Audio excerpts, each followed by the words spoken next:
말씀은 우리 스가랴서 3장 1절부터 10절입니다.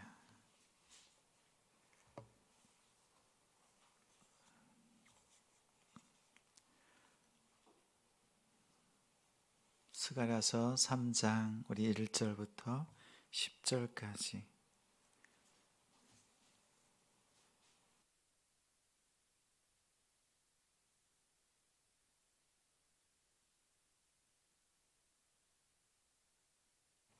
한 절씩 우리 교독하겠습니다. 제가 먼저 읽겠습니다. 대제사장 여호수아는 여호와의 천사 앞에 섰고 사탄은 그의 오른쪽에 서서 그를 대적하는 것을 여호와께서 내게 보이시니라. 여호와께서 사탄에게 이르시되 사탄아 여호와께서 너를 책망하노라. 예루살렘을 택한 여호와께서 너를 책망하노라. 이는 불에서 꺼낸 그슬린 나무가 아니냐 하실 때에 여호수아가 더러운 옷을 입고 천사 앞에 서 있는지라. 여호와께서 자기 앞에 선 자들에게 명령하사 그 더러운 옷을 벗기라 하시고 또 여호수아에게 이르시되 내가 내 죄악을 제거하여 버렸으니 내게 아름다운 옷을 입히리라 하시기로 내가 말하되 정결한 관을 그의 머리에 씌우소서 하매 곧 정결한 관을 그 머리에 씌우며 옷을 입히고 여호와의 천사는 곁에 섰더라. 여호와의 천사가 여호수아에게 증언하여 이르되 만군의 여호와의 말씀에 내가 만일 내 도를 행하며 내 규례를 지키면 내가 내 집을 다스릴 것이요 내 뜰을 지킬 것이며 내가 또 너로 여기 섰는 자들 가운데에 왕래하게 하리라. 대제사장 여호수아야 너와 내 앞에 앉은 내 동료들은 내 말을 들을 것이니라. 이들은 예표의 사람들이라. 내가 내 종 싹을 나게 하리라. 만군의 여호와가 말하노라. 내가 너 여호수아 앞에 세운 돌을 보라. 한 돌에 7 눈이 있느니라. 내가 거기에 새길 것을 새기며 이 땅의 죄악을 하루에 제거하리라. 여호와가 말하노라. 그날에 너희가 각각 포도나무와 무화과나무 아래로 서로 초대하리라 하셨느니라. 아멘. 더러운 옷을 벗기고 아름다운 옷을 입혀라. 더러운 옷을 벗기고 아름다운 옷을 입혀라 라는 제목으로 말씀 전합니다. 오늘 이 시간 하나님을 예배하는 우리 성도님들을 주님의 이름으로 사랑하고 축복합니다. 한 주간 정말 수고하셨습니다. 오늘 말씀을 통해서 위로와 또한 하나님께서 세워주시는 그 은혜 가운데 나아가는 우리 되길 소망합니다. 스가랴 말씀 찾기 어렵지요. 구약 성경 중에서 또 말씀을 읽어 나갈 때 선지서가 마음에 쉽게 다가오질 않습니다. 선지서는 다 똑같은 것 같아요. 심판, 하나님의 불같은 심판을 선언하는 그 선지서들 중에서 스가랴서는 특별한 의미가 있습니다. 특히 선지서 중에서 후기 선지자, 그의 이름은 하나님께서 기억하신다. 항상 그 선지자들의 이름을 다시 한번 되뇌이죠. 하나님이 기억하신다. 무엇을 기억하실까요? 하나님께서 예배 받으셨던 그 예루살렘, 지금은 포로 상태로 포로로 갔던 바벨론에서 태어난 스가랴 선지자. 그는 제사장 가문이었습니다.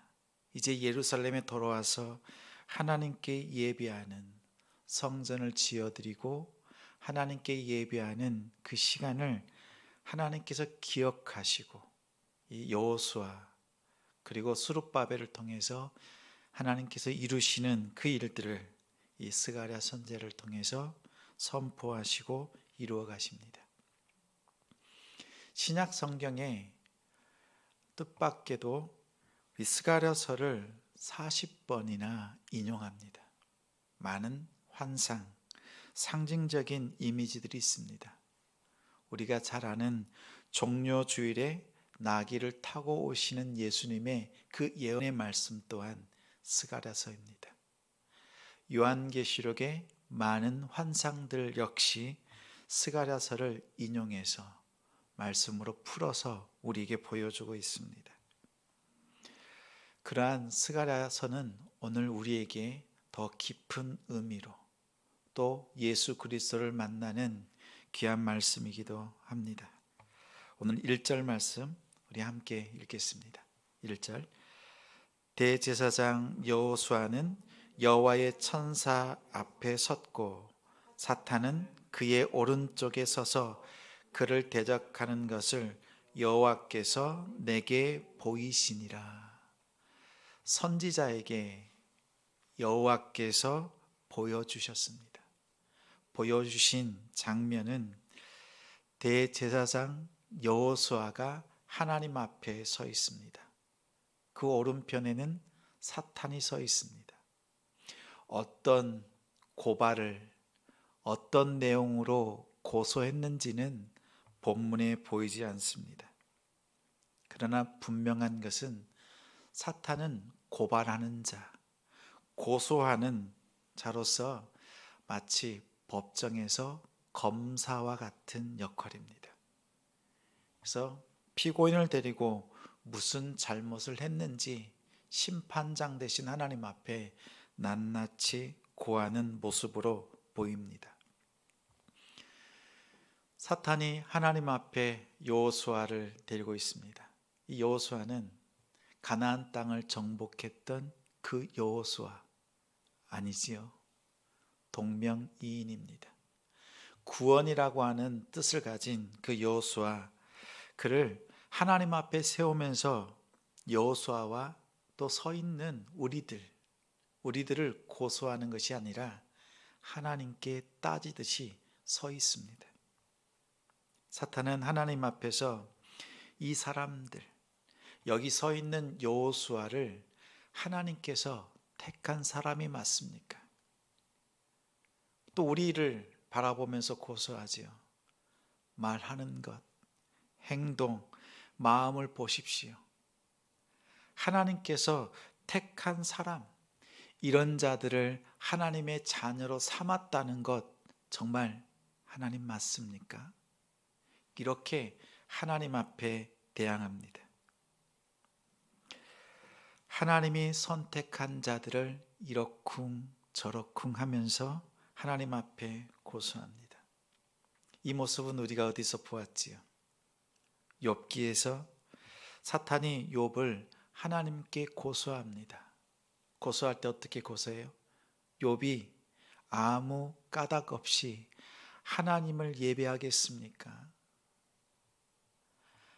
하나님께 예배하는 이유는 하나님이 복을 주셨기 때문에, 그것 때문에 하나님을 예배하지 않겠습니까? 라고 반기를 들었던 그 사탄. 오늘 본문에는 어떠한 내용인지는 보이진 않지만 정황으로 볼 때 이러한 내용이 담겨 있습니다. 먼저는 지금 성전이 건축되지 않았습니다. 성전이 없는데 대제사장을 세울 필요가 없지요. 여호수아를 데리고 놓고 하나님 앞에 따지듯이 묻습니다. 하나님, 성전이 없는데 어떻게 이 대제사장이 필요합니까? 성전이 무너졌고 대제사장을 임명하는 것조차 쓸모없는 것이라고 보여줍니다. 또한 이 여호수아는 이방 땅에서 태어난 자입니다. 이스라엘 땅이 아니라 이방 땅에서 태어난 그 자가, 여호수아가 대제사장으로 쓰임 받는 것이 가당키나 한 일입니까? 라듯이 이렇게 하나님 앞에 서 있습니다. 사탄은 어떻게 하든지 성도를 넘어지게 합니다. 또 넘어지면 비웃고 또 비웃습니다. 근데 오늘 1절 말미에 하나님께서 보여주셨다 말씀했습니다. 하나님께서 천상에서 이루어진 일들을 하늘에서 이루시고 이 땅에서 이루어지는 모습을 선지자로 하여금 보게 하십니다. 기도하는 사람을 통해서 하나님께서 보여주시고 응답해 주시고 평강을 주십니다. 선지자가요, 하늘에서 이루어진 걸 보고 땅을 보니 어때요? 땅은 여전히 고통과 아픔이에요. 성전이 없고 회파되어 있고 아무것도 이루어진 것이 없지만 하늘을 보니 하나님께서 다 이루시고 세워가시는 그 모습을 환상을 통해 봅니다. 스가랴서 1장부터 6장까지는 총 8개의 환상이 나와요. 그 중에 3장의 오늘 본문은 4번째 환상입니다. 하나님께서 2장에서 성전을 측량케 하시고 다름질을 들고 성전을 건축하게 하신 하나님께서 대제사장 여호수아를 세우십니다. 하늘에서 이미 이루시고 보여주시고 이 땅에서 이루실 것을 확신함을 얻습니다. 그러니 선지자는 어떻습니까? 땅을 보면서 두려움이 아니라 오히려 평강이지요. 하나님의 뜻을 분명히 알고 있으니 담대하게 말씀을 선포합니다. 우리가 하나님께 기도할 때 하나님이 주신 그 응답이 내게 확고하게 들어왔을 때 우리의 마음이 어떻습니까? 평강이지요. 지금 상황은 아무런 변화가 없는데 왜 어떻게 평강을 누립니까? 하늘에서 이루어진 것 내게 응답으로 주셨을 때에는 그보다 확고한 말씀이 없습니다. 우리 지성교회에 우리의 다짐 있지요? 한번 해볼까요? 하늘에서 이루어진 것 같이 땅에서도 이루어지이다. 그렇죠? 여러분 오른편에 보면 십자가 우리 교회 이 모양이 있잖아요. 십자가 왜 이렇게 길어요? 이 디자인을 해낼 때 하늘에서 이루어진 것 땅에까지 세우겠다라고 하는 그 뜻을 담았습니다. 우리의 다짐. 그래서 하늘의 것을 보고 듣고 이 땅에서 이루어질 때까지 인내하고 또 이루어드리는 우리의 삶이 되길 소망합니다. 이러한 가운데 하나님께서 대제사장 여호수아와 또 사탄 그리고 천사들에게 하시는 명령이 2가지 있습니다. 우리 2절과 3절 함께 읽습니다. 여호와께서 사탄에게 이르시되 사탄아 여호와께서 너를 책망하노라. 예루살렘을 택한 여호와께서 너를 책망하노라. 이는 불에서 꺼낸 그슬린 나무가 아니냐 하실 때에 여호수아가 더러운 옷을 입고 천사 앞에 서 있는지라. 여호와께서 사탄을 책망하십니다. 사탄은 대제사장 여호수아를 참소하려고 고소하려고 썼지만 하나님께서 심판장 대신 하나님께서 대제사장의 편이 되십니다. 우리 편이 되어 주셔서 사탄의 입을 틀어막습니다. 그런데 그 심판의 그 명령의 말씀에 반복적으로 나옵니다. 사탄아 여호와께서 너를 책망하노라. 다음에 예루살렘을 택한 여호와께서 너를 책망하노라. 예루살렘을 택한 이 뜻은 아브라함과 이삭과 야곱 그들과 약속하셨던 하나님께서 그 이스라엘을 놓지 않고 끝까지 택하시고 함께하고 있음을 말합니다. 하나님께서 사탄의 말을 듣지 않고 오히려 침묵하고 있는, 오히려 더러운 옷을 입고 서 있는 여호수아를 바라보면서 그를 지키시고 그를 하나님께서 감싸 안으십니다. 제사장은 정결하게 하지는 못합니다. 정결한 제물인지 부정한 제물인지 하나님께 드릴 때 그것을 분별하지요. 더러운 제물을 깨끗하게 할 수는 없습니다. 깨끗하게 하시고 용서하는 분은 오직 하나님뿐입니다. 오늘 말씀에 보니 우리의 모습이 드러납니다. 보니 2절 말미에 보면 불에서 꺼낸 그슬린 나무, 타다가 만 그런 나무 토막입니다. 하나님께서 그러한 이스라엘을 건져내셨습니다. 멸절되지 않고 남아있는 자들을 통해서, 그리고 많은 사람들이 바벨론의 포로로 끌려갔습니다. 하나님께서 예루살렘을 다시 회복시키신다고 이 회복의 말씀을 선언할 때 돌아온 자들은 그 중에서 적은 무리만 돌아왔습니다. 약 5만 명 정도. 그들이 돌아와서 하나님의 성전을 재건하고 하나님의 나라를 회복시킵니다. 많은 사람들이 바벨론의 그곳에 남아 있습니다. 오늘 하나님의 뜻을 아는 자들이 하나님께 예배합니다. 그리고 하나님께서 붙잡은 그 남은 자들이 하나님께 영광을 돌립니다. 오늘 이 시대를 살아가는 우리에게 우리가 남은 자로서 하나님 앞에 이렇게 쓰임받는 우리가 되길 원합니다. 그런데 여기에는 큰 뜻이 담겨 있습니다. 불에서 꺼냈는데 타다가 남은 나무 토막입니다. 하나님께서 붙잡아 꺼내셨습니다. 사탄이 아무리 넘어뜨리고 완전히 멸절시키려고 인간 역사 가운데 주장하고 또한 역사를 일으켰지만 하나님께서 사탄으로 하여금 도저히 그들을 건드리지 못하도록 지키시고 보호하신다는 뜻이 담겨 있습니다.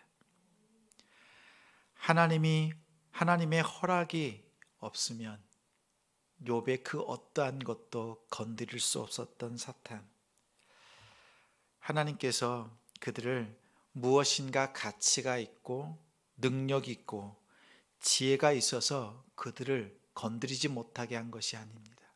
앞서서 언급한 것처럼 하나님의 약속, 하나님이 신실하셔서 이 역사를 이루어 가십니다. 오늘 3절에 보니 더러운 옷을 입었습니다. 극도로 불결한 옷입니다. 더러운 옷을 입었다고 하니 그냥 흙이나 조금 묻은 정도가 아닙니다. 원문의 의미를 살리면 배설물로 덮인 옷, 냄새나고 도무지 가까이 할 수 없는 그런 상태입니다. 대제사장은 10월에 대속제일에 하나님 앞에 한 번 지성소 안으로 들어갑니다. 1년 동안 지었던 자신의 죄와 온 백성들의 죄를 짊어지고 하나님 앞에 나아갑니다. 나아갈 때 가장 깨끗한 세마포를 입고 하나님 앞에 나아가야 되는데 오늘 여호수아의 모습은 가장 더러운 옷을 입고 하나님 앞에 나아갑니다. 그만큼 백성들의 삶, 그들의 심령이 얼마나 타락하고 더러워졌는지 하나님께서 보여주시고 깨닫게 하십니다. 그러면 사탄이 대제사장 여호수아와 이스라엘 백성들을 고소하는 그 내용, 거짓말이 아니죠. 거짓말로 하나님께 고하는 것이 아닙니다. 사탄의 고소의 내용은 전부 사실입니다. 있는 그대로 하나님 앞에 고소하지만 하나님께서는 그것을 듣지 않고 우리의 더러움이 아니라 그 더러움을 덮어주신 예수 그리스도를 통해서 우리를 바라봅니다. 하나님의 그 사랑이 우리 가운데 온전히 예수 그리스도를 통해서 우리에게 임합니다. 한 가지 기억하십시오. 원수가 여러분들을 고소할 수 있습니다. 사탄은 우리를 고발합니다. 그러나 정죄할 힘은 없습니다.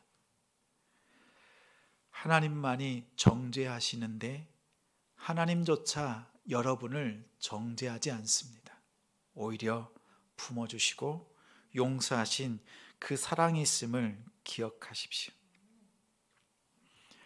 오늘 4절 말씀 우리 함께 읽습니다. 여호와께서 자기 앞에 선 자들에게 명령하사 그 더러운 옷을 벗기라 하시고 또 여호수아에게 이르시되 내가 내 죄악을 제가하여 버렸으니 내게 아름다운 옷을 입히리라 하시기로. 더러운 옷을 벗기시고 천상의 가장 좋은 옷을 입히십니다. 천상의 옷은 이 땅에서 우리가 거둬들인 그 옷감으로 만들지 않았습니다. 가장 좋은 것으로 만든 그 옷을 입혀주십니다. 박효진 장로님의 간증입니다. 교도소에서 많은 죄수들을 예수 믿게 하고 하나님의 자녀가 되도록 복음을 전했던 장로님이 어느 교회에서 부흥회를 인도할 때입니다. 3일 중에서 이틀째 되던 날에 앞쪽에 앉아있던 한 여자 성도가 벌떡 일어나더랍니다.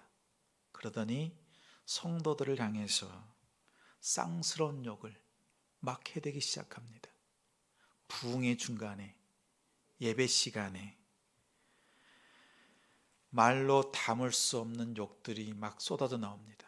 순간 당황했고 많은 성도들이 이 상황을 어떻게 해야 될지, 어떻게 대처해야 될지 모를 때 장로님 한 분이 자리에서 벌떡 일어나 그 여자 성도님을 제압하기 위해서 갑니다. 그랬더니 그 귀신 들린 그 성도가 장로님을 향해서 이렇게 말합니다. 네가 장로냐? 네가 누구 돈 떼먹고 누구하고 바람 피우는 것 내가 모를 줄 아냐? 모든 성도가 있는 자리에서 그 장로의 죄가 다 오픈이 되었습니다. 장로는 아무 말 하지 못하고 도망가다시피 그 예배당을 떠났습니다. 그러자 그 다음에 전도사님이 그 여자 성도를 제압하게 갑니다. 그랬더니 이번에도 눈이 뒤집히더니 전도사님을 향해서 말합니다. 네가 전도사냐? 시험 볼 때마다 컨닝하고 그동안 부도덕했던 일들을 다 들추어냅니다. 수치스럽게 합니다. 그러자 더 이상 어떻게 할 수가 없습니다. 전도사님도 예배실에 있을 수 없어서 도망치듯이 빠져나갔습니다. 그 누구도 이 여자 앞에 나아갈 용기가 생기지 않습니다. 그 여자 앞에 가면 그 귀신이 모든 죄를 다 까발리는 상황이 되니까 그 누구도 갈 수 없습니다. 말씀을 나누고 은혜를 나누었던 이 장로님 역시 자신의 과거가 있잖아요.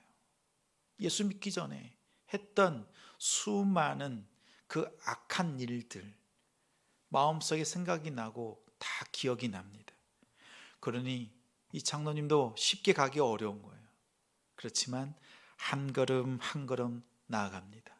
그러자 아니나 다를까 그 귀신 들린 여자가 장로님을 바라보면서 네가 장로냐 이러면서 막 쏟아놓으려고 하는 찰나에 장로님이요 마이크를 붙들고 큰 소리로 이렇게 얘기합니다.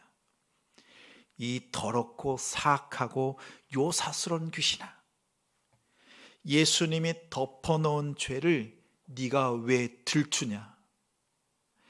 예수님이 덮어놓은 죄를 왜 네가 들추냐?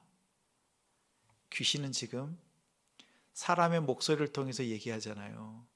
장로님 마이크를 대고 큰 소리를 하니까 귀신의 소리가 묻혀가지고 들리지 않습니다. 연거퍼서 얘기합니다. 예수님이 덮어놓은 죄를 왜 네가 들추냐? 2번, 3번 이렇게 전하는데요. 장로님 마음속에 이것이 진리구나, 이것이 복음이구나, 이 확신이 드는 거예요. 그러자 이 여자 성도가 털썩 주저앉으면서 쓰러졌습니다. 그때 장로님이 얘기합니다. 성도님들 나오셔서 함께 기도합시다. 함께 기도합시다. 근데 나와요, 안 나와요? 두려움에 나오질 못하는 거예요. 왜? 다시 이 귀신 들린 여자가 깨어나면 내 죄가 또다시 보여질 거 아니에요. 이제 성도들이요, 기도합니다. 막 고함을 치면서 기도했대. 왜? 마음속에 두려운 마음이요. 내 죄가 다시 드러나면 어떡해? 온 성도가 교회가 떠나가라. 주여, 이 더러운 귀신아 나가라. 예수 그리스도의 이름으로 명하노니. 수많은 성도들이 그렇게 기도했습니다. 그러자 그 안에 자리 잡고 있던 귀신이, 그 표현을 빌리면 걸쭉한 60대 70대 남자의 음성이 들리더랍니다. 그리고 한참 욕을 하더니 더 이상 일쓸 수 없다면서 떠나갑니다. 조금 후에 여인이 깨어나고 여인이 고백합니다. 그러면서 저는 해방되었습니다. 이제 살아났습니다. 부흥의 둘째 날이 거의 지옥처럼 바뀌었다가 하나님 앞에서 잔치의 자리로 완전히 바뀌었습니다. 우리도 두렵지요? 여러분의 과거 누군가 들춰낸다면 우리는 여기에 있을 수가 없어요. 저 역시 마찬가지입니다. 그 많은 죄 중에서 한 가지라도 드러나면 어떻게 여기 서 있어요? 그러나 기억하십시오. 예수님은 우리의 모든 죄를 덮어주셨습니다. 우리의 죄를 붉은 보혈로 깨끗하게 씻어주셨습니다. 구약에는요, 짐승으로 하나님 앞에 용서받고 죄가 있으면 죄를 덮어주는 거예요. 신약의 예수 그리스도는 보혈로 덮어주신 것이 아니라, 들추면 보이잖아요. 그런데 예수님의 보혈로 이제는 아예 깨끗하게 지우셨습니다. 주님께서 우리에게 해주신 일이지요. 탕자의 비유에 보면 아버지는 돌아온 탕자를 보자마자 더러운 옷을 벗기고 좋은 옷을 입힙니다. 가락지를 끼웁니다. 죽었다가 다시 살아난 내 아들. 잘 보십시오. 더러운 옷을 벗기고 아름다운 새 옷을 입힙니다. 더러운 옷을 입은 채 아름다운 옷을 입을 수는 없습니다. 많은 크리스찬들이 마음의 회개, 삶의 회개가 없이 예수 그리스도의 옷을 입으려고 합니다. 이것은 착각입니다. 우리가 하나님 앞에 나아갈 때 옷을 찢을 것이 아니라 마음을 찢고 삶의 회개를 통해서 하늘의 옷을 입는, 그리스도를 옷 입는 우리가 되길 원합니다. 우리가 하나님 앞에서 우리의 과거의 모든 죄가 그리스도의 보혈로 깨끗하게 되었다는 그 진실한 회개가 없으면 사단은 끊임없이 우리를 향해서 참소합니다. 우리로 죄로 하여금 죄책감에 빠지게 합니다. 그래서 우리가 온전한 회개를 통해서 우리는 능히 이길 수 있습니다. 내 죄가 드러날지라도 주님께서 나의 모든 죄를 용서하셨음을 알기에 부끄러움이 아니라 오히려 십자가를 바라볼 수 있습니다. 더러운 옷을 벗기고 깨끗한 옷을 입은 여호수아를 보자 선지자가 가만히 있을 수 없습니다. 우리 5절 말씀이 있습니다. 내가 말하되 정결한 관을 그의 머리에 씌우소서 하며 곧 정결한 관을 그 머리에 씌우며 옷을 입히고 여호와의 천사는 곁에 섰더라. 여기서 내가 말하매, 여기서 내가는 스가랴 선지자입니다. 선지자가 지금 천상회의의 그 법정에서 개입하면서 말합니다. 하나님, 이제 깨끗한 옷을 입었으니 대제사장이 되었으니 그의 머리에 관을 씌워 주옵소서. 제사장은 가슴과 이마에 흉패를 붙입니다. 거기에 코데시 라도나이, 여호와께 성결이라고 하는 관을 씌웁니다. 우리 성도님들이 저 출입문을 들어올 때 남동탄 지성계 바로 위에 쓰여 있는 히브리어 글자가 있습니다. 그 글자가 코데시 라도나이. 쓰기로는 코데시 예호바, 읽을 때는 코데시 라도나이라고 읽습니다. 우리가 하나님 앞에 나올 때 정결한 삶으로 예배를 드리자. 또 나갈 때 세상 속에서도 정결함을 유지해야 합니다. 오늘 선지자는 하나님 앞에 깨끗한 옷을 입은 여호수아를 보자 하나님 관까지 씌워주십시오. 이제 모든 것을 완벽하게 갖추고 성전에서 하나님을 예배할 수 있는 준비가 되었음을 고백합니다.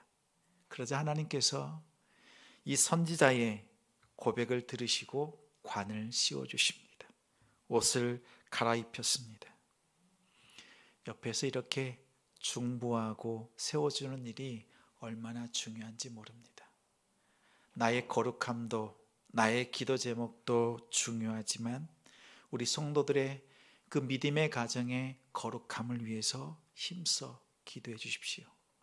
축복하면서 기도해 주십시오. 하나님께서 들으시고 복된 가정에 은혜를 더하실 줄 믿습니다. 우리 이어서 6절, 7절 함께 읽겠습니다. 여호와의 천사가 여호수아에게 증언하여 이르되 만군의 여호와의 말씀에 내가 만일 내 도를 행하며 내 규례를 지키면 내가 내 집을 다스릴 것이요 내 뜰을 지킬 것이며 내가 또 너로 여기 섰는 자들 가운데에 왕래하게 하리라. 7절 말씀에 여호와의 도를 행하며 여호와의 규례를 지키는 자에게 주시는 약속입니다. 집을 다스린다. 이 뜻은 이스라엘과 성전에서 하나님 앞에 예배하는 그 모든 것이 회복됨을 말합니다. 또한 여기 서 있는 자들, 천사들 가운데로 왕래한다는 것은 우리가 이제 새 언약의 제사장으로서 천사들을 부리고 천사들까지도 심판하는 그 자리, 그렇게 존귀케 하신다는 하나님의 뜻입니다. 이제 우리 9절 말씀 함께 읽겠습니다. 9절 만군의 여호와가 말하노라 내가 너 여호수아 앞에 세운 돌을 보라 한 돌에 7 눈이 있느니라 내가 거기에 새길 것을 새기며 이 땅의 죄악을 하루에 제거하리라. 하나님께서 징표로 주시는데 그 돌이 하나 있습니다. 이 돌은 예수 그리스도를 뜻합니다. 다니엘서에 보면 뜨인 돌이 나타나서 신상의 아랫부분, 발목 부분, 발 부분을 쳐서 모든 세계가 심판당하는 모습을 보여줍니다. 그 뜨인 돌은 예수 그리스도입니다. 그 돌은 단단합니다. 그 돌에는 7 눈이 있어서 하나님의 지혜로 하나님의 모든 것을 보고 또한 알게 하십니다. 그런데 이 돌에 보니까 오늘 거기에 새길 것을 새긴다는 표현이 있습니다. 돌에, 단단한 돌에 무엇인가 새기려고 하면 어떻게 해야 돼요? 정으로, 망치로 두드려서 그것을 파내야 합니다. 예수 그리스도의 몸에 흔적을 새기는 것, 곧 십자가에서의 죽으심, 그의 머리에 가시면류관, 허리에 창자국, 손과 발에는 못자국입니다. 예수 그리스도의 몸에 새기시고 그 마지막 절에 보니 이 땅의 죄악을 하루에, 그날 모든 것을 제거하신다고 말합니다. 예수님의 십자가의 사건을 통해서 우리의 모든 죄가 용서받았습니다. 그리고 하나님께서는 이제 평화로운 때에 가장 좋은 것에 회복을 더해 주십니다. 우리 10절 말씀 함께 했습니다. 만군의 여호와가 말하노라. 그날에 너희가 각각 포도나무와 무화과 나무 아래로 서로 초대하리라 하셨느니라. 풍성함을 누릴 수 있도록 하나님께서 인도하시고 또한 이스라엘 백성들로 하여금 모든 것을 하나님 앞에 감사할 수 있는 그 자리를 열어주신다 말합니다. 이 땅의 모든 죄를 도말하여 주신 그 은혜, 이스라엘 백성들은 이 언약의 말씀을 듣고도 넘어졌습니다. 예언의 말씀을 듣고도 깨닫지 못했지만 오늘 이방인이었던 우리는 이 말씀을 믿고 예수 그리스도를 나의 구주, 나의 주인으로 모셔드리고 죄가 다 씻어질 뿐만 아니라 하나님이 주시는 그 천국을 바라봅니다. 오늘 이 은혜가 우리에게 임함을 주님 앞에 감사하면서 믿음으로 나아가는 우리가 되길 주님의 이름으로 축원합니다. 우리 이 시간 함께